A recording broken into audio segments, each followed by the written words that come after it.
Hello बच्चों, हमारा प्रश्न है घिरनी तथा ब्लॉक का त्वरण चित्र में प्रदर्शित है।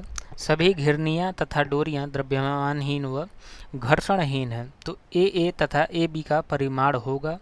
तो चलिए बच्चों, हम इसको सॉल्व करते हैं।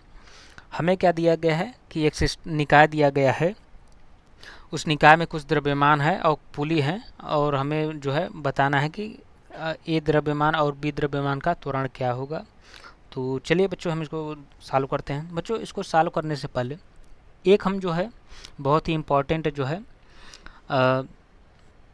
तथ्य समझ लिए। ये हमें जो है जानते हैं या जानना चाहिए कि अगर कोई पुली जो है, अगर हम इस पर द्रव्यमान कितना है, अगर हम ए मान लें, इस पर बी है, इसका त्वरण हम अगर ऊपर की ओर ए और इसका त्वरण अगर हम नीचे की ओर ए बी माने,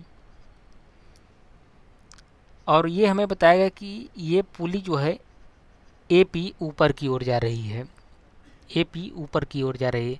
तो ए पी का जो त्वरण होगा वो हम कैसे डिफाइन करते हैं, वो होता है ए पी बराबर जिस डायरेक्शन में पुली की, यानी जिस दिशा में पुली का त्वरण होगा उस दिशा में जिस भी द्रव्यमान का त्वरण होगा हम उसे पॉजिटिव लेंगे, और उसके जो विपरीत है उसको हम नेगेटिव लेंगे। तो इसके लिए क्या हो जाएगा हमारा ए माइनस ए बी बटे 2, जब हमारा ए बी किधर है, नीचे की ओर।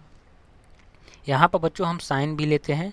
फिर से अगर हम ए पी का लिखना चाहें, यानी ए पी अगर हम लिखना चाहें, ए पी बराबर ये हमारा हो जाएगा ए प्लस ए बी बटे 2, जब हमारा क्या, जब हमारा ए बी का डायरेक्शन अगर हम बोल दें कि ए बी का जो वेग है वो भी ऊपर की ओर है, तो ये हमारा ये होगा कुछ।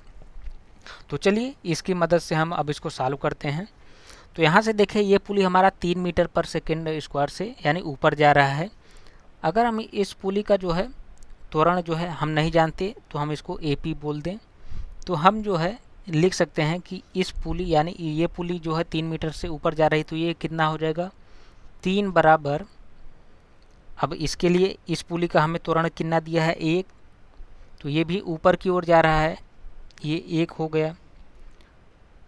प्लस अगर हम इसको मान लें कि ये भी क्या है, ऊपर की ओर जा रही है, तो ए पी ये कितना आ जाएगा हमारा, अगर बच्चों डायरेक्शन नेगेटिव में आ जाएगा, यानी हमने जो दिशा माना होगा उसके विपरीत हो जाएगा। तो यहाँ से देखें ये हमारा कितना हो जाएगा बटे 2, तो हमारा ए पी कितना निकल के आएगा 3 दूना 6 माइनस 1, यानी 5 मीटर पर सेकेंड स्क्वायर। ये हमने ए पी की डायरेक्शन निकाल लिया, और ए पी की डायरेक्शन क्या होगी, ए पी की डायरेक्शन हमने ऊपर माना था तो ये ऊपर होगा। अब चलिए ए पी के लिए लिखना चाहें कि ए पी बराबर अगर हम ए पी के लिए लिखना चाहें तो ए पी बराबर क्या होगा, इसका जो है त्वरण हमें मास का दिया है, इसका अगर हम मान लें हमारा त्वरण कितना है ए बी, इसका हमें कितना दिया है नीचे की ओर -2 प्लस ए बी बटे 2। ए पी का मान हमें पता है ये कितना है 5, तो ये हमारा हो जाएगा -10 प्लस ए बी बटे 2। तो यहाँ से ए बी जो है हमारा कितना निकल के आएगा 5 दूनी 10 2 12, ये हमारा ए बी निकल के आ गया। अब चलिए हम जो है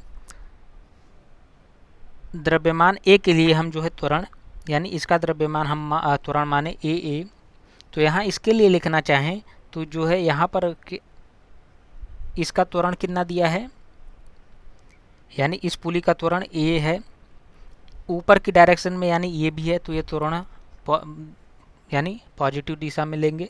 अब हम क्या मान लेते हैं कि हमारा जो ए की डायरेक्शन है ये भी हमारा ऊपर की ओर है, इसका जो त्वरण है ऊपर की ओर ये हमने माना है, तो ये हमारा कितना हो जाएगा ए बटे 2। तो यहाँ से देखें ए बराबर कितना आ जाएगा 2 माइनस 2, यानी ए की जो त्वरण है बच्चों ये कितना हो जाएगा, ये 0 हो जाएगा। यानी अगर हम अपना आंसर देखें तो ए मास के लिए त्वरण हमारा 0 और बी के लिए त्वरण हमारा 12। तो ऑप्शन अगर हम देखें तो हमारा जो ऑप्शन है सी ऑप्शन वो करेक्ट आंसर है। Thank you.